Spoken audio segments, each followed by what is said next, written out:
कहानी की शुरुआत में हमें बैंक के अंदर कुछ लोगों को दिखाया जाता है जो अपने चेहरे को छुपाने के लिए उसे मास्क से ढक देते हैं और तभी बैंक के बाहर एक गाड़ी आती है जिससे ब्रूस नाम का आदमी बाहर निकलता है। उसने भी अपने चेहरे को छुपाया हुआ है। दरअसल ये सब के सब इस बैंक को लूटने के लिए आए हैं। बैंक के अंदर आने के बाद ब्रूस के जितने भी साथी होते हैं वो वहाँ के एम्प्लॉयज को मारना शुरू कर देते हैं और एक बॉक्स लेकर वहाँ से निकल जाते हैं। इन सबको उम्मीद होती है कि इसके अंदर बहुत सारा सोना होगा, लेकिन ये जब बॉक्स को खोलते हैं तो उसके अंदर सोना नहीं बल्कि पैसे होते हैं, वो भी इनकी उम्मीद से बहुत कम, जिससे सब के सब निराश हो जाते हैं और अब ये किसी दूसरी चोरी को अंजाम देना चाहते हैं जिसमें सबको बहुत पैसे मिले। वहीं हमें ब्रूस के साथी चार्ली को दिखाया जाता है जिससे एक वकील मिलता है। वो वकील उसे क्लर्क से मिलवाता है। क्लर्क चार्ली को बताता है कि मेरे माइंड में एक बहुत बड़ी चोरी का आइडिया है। ग्लासगो से लंदन तक एक ट्रेन जाती है जो कि 12 घंटे का सफर है और इन 12 घंटों के दौरान वो ट्रेन हर एक पोस्ट ऑफिस पर रुकती है, जिसके बाद पोस्ट ऑफिस में जितने भी पैसे होते हैं वो ट्रेन में लोड कर दिए जाते हैं। ये सारा पैसा रॉयल है, यानी कि ये क्वीन का पैसा है। इस ट्रेन में बहुत सिक्योरिटी नहीं होती। अगर हम चाहें तो इस ट्रेन का सारा पैसा लूट सकते हैं। और अब चार्ली अपने बॉस ब्रूस के पास जाता है और उसे ग्लासगो से लंदन जाने वाली इस ट्रेन के बारे में बताता है। ब्रूस इस चोरी के लिए मान जाता है, पर वो कहता है कि हमें बहुत ही प्लानिंग के साथ काम करना होगा। चोरी हम लंदन के आसपास ही करेंगे ताकि ट्रेन में हर एक पोस्ट ऑफिस का पैसा मौजूद हो, लेकिन सबसे पहले हमें एक ऐसे आदमी की जरूरत है जो ट्रेन के सिग्नल्स को बदल सके ताकि हम ट्रेन को कहीं भी रुकवा सकें। और अब एक फ्लोरिस्ट के पास जाते हैं जिसे ट्रेन के सिग्नल्स को बदलना आता है और ये उसे अपनी टीम में शामिल कर लेते हैं। जिसके बाद ब्रूस उस आदमी को उस जगह पर ले जाता है जहां पर ट्रेन को रोकना है। वो बड़ी आसानी से अपनी ट्रिक से ग्रीन लाइट को रेड लाइट में बदल देता है जिससे ट्रेन रुक जाती है। वहीं हमें क्लर्क को दिखाया जाता है जिसने इस पूरी चोरी का प्लान बनाया है। वो चोरी की जगह से कुछ ही मील दूर एक छोटे से टाउन में जाता है जहां पर उन्हें घर पसंद आता है। दरअसल चोरी के बाद सारा पैसा वो इसी घर में रखना चाहते हैं, इसीलिए वहां की ओनर एक बूढ़ी औरत से वो इस घर को मुंह मांगे दामों में खरीद लेते हैं। लेकिन ब्रूस को अब भी अपनी टीम में 2 ऐसे लोगों की जरूरत है जिनमें से एक को ट्रेन चलानी आती हो और दूसरे को उस ट्रेन के बारे में पूरी नॉलेज हो जो ट्रेन पूरा पैसा लेकर लंदन जाएगी।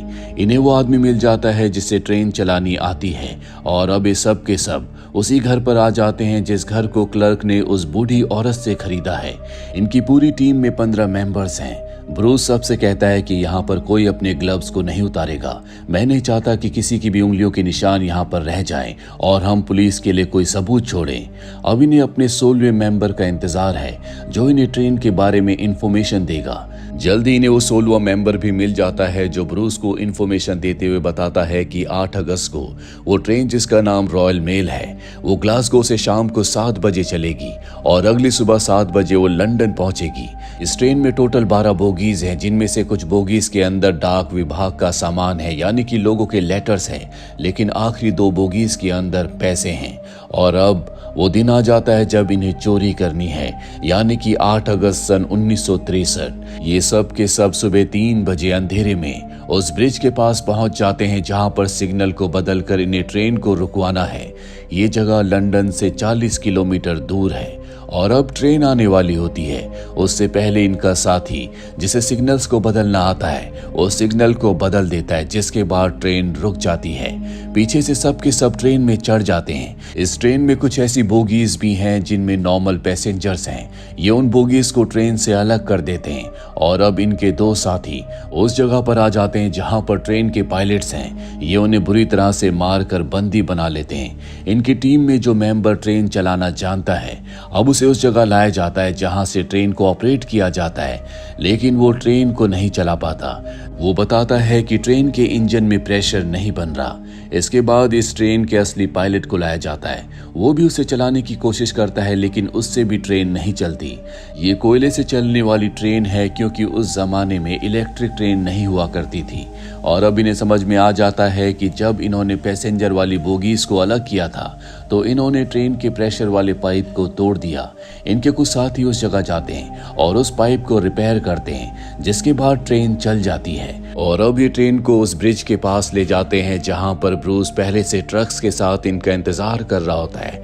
ये सब के सब ट्रेन की आखिरी बोगी में जाते हैं जहां पर बहुत सारे बॉक्सेस हैं। उन बॉक्सेस के अंदर पैसों के बैग्स हैं।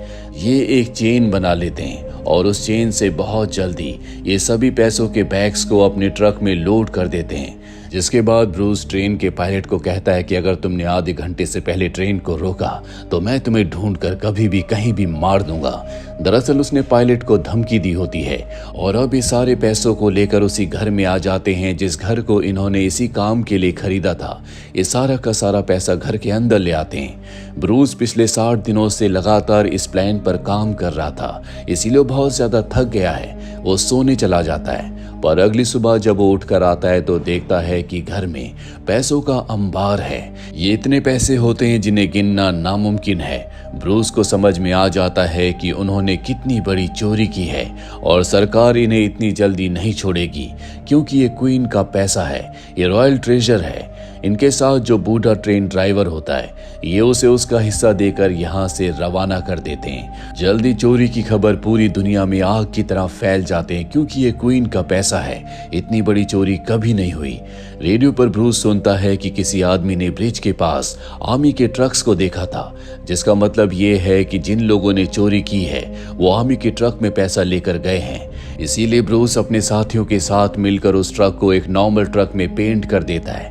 पर जल्दी इन्हें एक और बुरी खबर मिलती है, जिसमें इन्हें पता चलता है कि पुलिस घटना स्थल से 30 मील की दूरी पर जितने भी घर हैं उनकी तलाशी ले रही है, जिसका मतलब ये है कि जल्दी पुलिस इनके घर तक पहुंच जाएगी।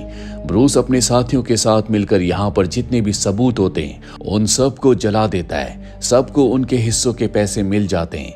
एक दूसरे से विदा लेने से पहले ये एक दूसरे से वादा करते हैं कि अगर कोई पकड़ा गया तो वो अपने किसी भी साथी का नाम नहीं बताएगा। ये सब अपनी अपनी राह पर चल पड़ते हैं। वहीं इस केस को सॉल्व करने के लिए एक डिटेक्टिव को हायर किया जाता है जिसका नाम बटलर है। बटलर अपने काम में माहिर है। उसे इन्फॉर्मेशन मिलती है कि पास ही के एक छोटे से टाउन में पिछले कुछ दिनों से बहुत सारी गाड़ियों का आना जाना था। अमूमन उस टाउन में कभी गाड़ियां नहीं आती। वो समझ जाता है कि वहीं पर लुटेरों ने प्लानिंग की होगी। वो उस पूरे टाउन की तलाशी करवाता है और उस घर तक पहुंच जाता है जहां पर ब्रूस और उसके साथियों ने सारे पैसे को जमा किया था। वहां पर उसे सबूत मिल जाते हैं, क्योंकि वहां पर वो बैग्स होते हैं जिनके अंदर पैसे थे। साथ ही उन लोगों के ग्लव्स भी।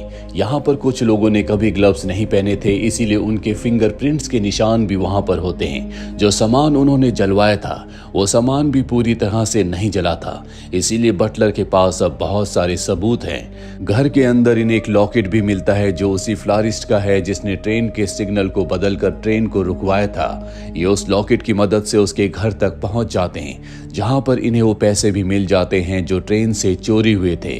वो अपने गुनाह को कबूल कर लेता है और बताता है कि मैं भी उस रॉबरी में शामिल था, लेकिन मैंने चोरी नहीं की। मेरा काम बस इतना ही था कि मुझे ट्रेन के सिग्नल को बदलकर ट्रेन को रुकवाना था। वो सारे के सारे चोर कहाँ हैं, वो कौन है, मुझे इस बारे में कुछ नहीं पता। वहीं फॉरेंसिक टीम को घर के अंदर जो फिंगरप्रिंट्स मिले थे उनमें एक प्रिंट ब्रूस की दोस्त चार्ली के भी होते हैं, जो पहले भी जेल जा चुका है। बटलर को समझ में आ चुका है कि इस पूरे प्लान में चार्ली भी एक खास किरदार था और ये एक बहुत बड़ी लीड होती है। ये उसे ढूंढना शुरू कर देते हैं और जल्दी चार्ली को पकड़ लेते हैं। दरअसल इनके गैंग के जितने भी मेंबर्स थे उन सब ने कोई ना कोई गलती की थी। किसी के शू पर पेंट लगा हुआ था, किसी के बाल वहां पर रह गए थे, इसीलिए एक एक करके सबको पकड़ लेते हैं। लेकिन अब भी इस पूरी चोरी का मास्टरमाइंड ब्रूस आजाद होता है। हालांकि बटलर को पता है कि वो मास्टरमाइंड है। पहले भी एक बहुत बड़ी चोरी में उसका नाम आ चुका है। हालांकि उस वक्त उसे सजा नहीं हुई थी क्योंकि उसके खिलाफ कोई सबूत नहीं थे, लेकिन अब उसके खिलाफ हर एक सबूत है। ब्रूस कहाँ है किसी को कुछ नहीं पता। एक दिन एक घर के बाहर सीढ़ी लगी होती है। उस घर में 2 कांस्टेबल जाते हैं। दरअसल इस घर में ब्रूस और उसका परिवार है, लेकिन कांस्टेबल उसे पहचान नहीं पाते और वहां से चले जाते हैं। पर जल्दी कांस्टेबल्स को पता चल जाता है कि जिस घर के अंदर ये गए थे वो ब्रूस का है। वो हायर अथॉरिटीज को इस बात की इंफॉर्मेशन देते हैं, पर जब तक वो उस घर में पहुंचते हैं ब्रूस वहां से निकल चुका होता है। घर में उन्हें कुछ और लोगों के फिंगरप्रिंट्स मिलते हैं, जिसके आधार पर ये बचे हुए लोगों को भी पकड़ लेते हैं और अब इन सब को कोर्ट में जज के सामने पेश किया जाता है। इन सब ने अपने जुर्म को कबूल कर लिया है। इन सब को 30-30 सालों की सजा सुनाई जाती है, जो कि इंग्लैंड के इतिहास में आज से पहले किसी भी रॉबरर्स को नहीं सुनाई गई। और ऐसा इसलिए होता है क्योंकि वो सारे पैसे क्वीन के थे। 2 साल बीत जाते हैं और अब तक बटलर ब्रूस तक नहीं पहुंच पाया। वो किसी भी कीमत पर ब्रूस को पकड़कर इस केस को क्लोज करना चाहता है। साथ ही उसे पूरा यकीन है कि इस काम में ब्रूस की किसी रेलवे अधिकारी ने मदद की है, क्योंकि बिना इंफॉर्मेशन के इतनी बड़ी चोरी को अंजाम देना नामुमकिन है। लेकिन अब तक इनके सामने किसी भी रेलवे के अधिकारी का नाम नहीं आया। 2 साल और बीत जाते हैं और आज इस चोरी को पूरे 4 साल हो चुके हैं। डिटेक्टिव बटलर अब तक ब्रूस को नहीं पकड़ पाया। उसकी रिटायरमेंट का टाइम आ जाता है, लेकिन वो रिटायरमेंट लेने से मना कर देता। वो कहता है कि जब तक मैं ब्रूस को पकड़ ना लूं तब तक मैं रिटायरमेंट नहीं लूंगा।